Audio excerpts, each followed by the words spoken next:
বিসমিল্লাহির রহমানির রহিম। আসসালামু আলাইকুম। কিছু বলার জন্য আমার মন একদম ফ্রেশ নেই, মনের মধ্যে অনেক কষ্ট।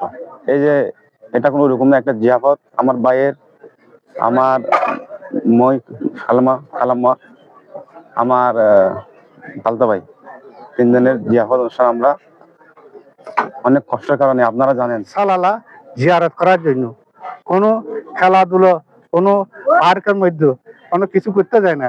আল্লাহ নবীর, আল্লাহ রসুলের, আল্লাহ নবীর রাজা মোবারকের জিয়ারত করার জন্য। ইসলামাবাদের অক্সিজেন সাংবাদিক বৃন্দ,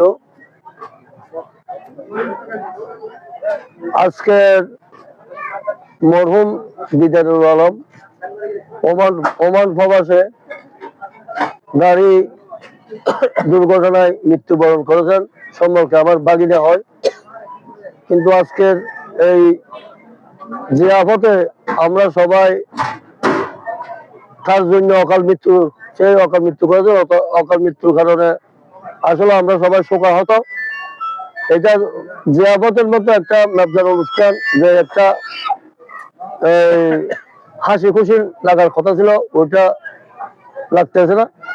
আমরা খুবই মর্মাহত। আর সেই স্বল্প বয়সে অকাল মৃত্যুতে আমরা সবাই শোকাহত। আমরা মনে করি আমি আলগোসরি 9 নম্বর ওয়ার্ডের বাসিন্দা মোহাম্মদ দিদারুল আলমের চাচা শাশুড়। তো এটা আমাদের সুখত পরিবারের জন্য আজকে বহুত বড় একটা দুঃখজনক বিষয়। সবাইকে আমার জামাতার জন্য দোয়া করবেন, যেন উনি জান্নাতবাসী হয়। ওনার কোনো নিষ্পাপ, আমাদের ছেলের মতো হোক। আমাদের ভাতিজা একটা, আমার তো একটা, এই একটা, আমাদের কোনো ছেলে সন্তান নেই। এরও ছেলের মতো আমরা জানতাম, সবকিছু করতাম। যদিও কোনো ভুল থাকে, অনেক কিছু, আপনারা কত সমবয়সী অনেক বন্ধু বান্ধব আছেন, অনেক খেলাধুলো করছে আলুয়াচুরির মধ্যে, অন্য অন্য জায়গার মধ্যে। তো বলতে যদি কোনো কিছু থাকে, আপনারা একটু ক্ষমা করে দিবেন। আমি আপনাদের থেকে, ওনার পক্ষ থেকে ক্ষমা চাইতে আছি। ওনাকে আমার বড় ভাই প্রবাসে নিয়ে গেছে সালালা জিয়ারত করার জন্য। কোনো খেলাধুলো, কোনো পার্কের মধ্যে কোনো কিছু করতে যায় না।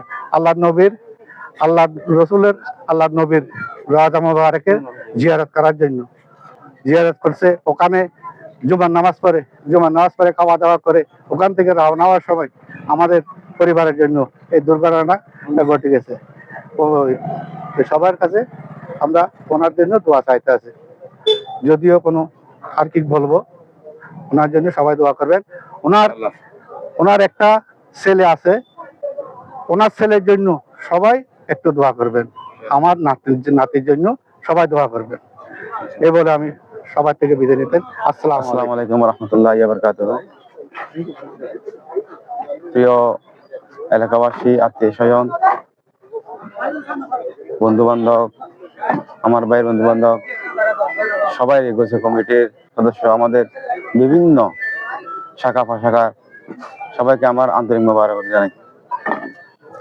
আমি আসলে এই যে এটা কোনো রকম না, একটা জিয়াফত আমার ভাইয়ের, আমার মই খালাম্মা, আমার খালতা ভাই, তিনজনের জিয়াফত অনুষ্ঠান আমরা অনেক কষ্টের কারণে, আপনারা জানেন, কি বলবো, কিরকম কষ্ট করতে আপনারা জানতে পারতেছেন। আসলে কিছু বলার নাই।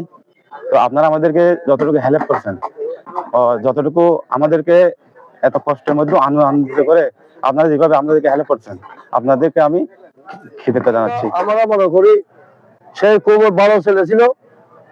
খুব বেশি এলাকায় মসজিদ মাদ্রাসা বিভিন্ন সামাজিক কাজে ওনার অবদান ছিল। আমরা 5-10 বছর যদি উনি যদি বিদেশে কর্মরত থাকতো, তার এলাকা বা আর্থিকভাবে পারিবারিকভাবে অনেক সচ্ছল বা স্বাবলম্বী হতেন। আর তার পরিবার আসলে অকাল মৃত্যুর কারণে আমরা সবাই শোকাহত। আর এই এতিম পরিবারের জন্য আমরা সবসময় আমরা পাশে থাকবো বা ওনাদের প্রতি সমবেদনা রইল। আসসালামু আলাইকুম ওয়া রাহমাতুল্লাহি ওয়া বারাকাতুহু।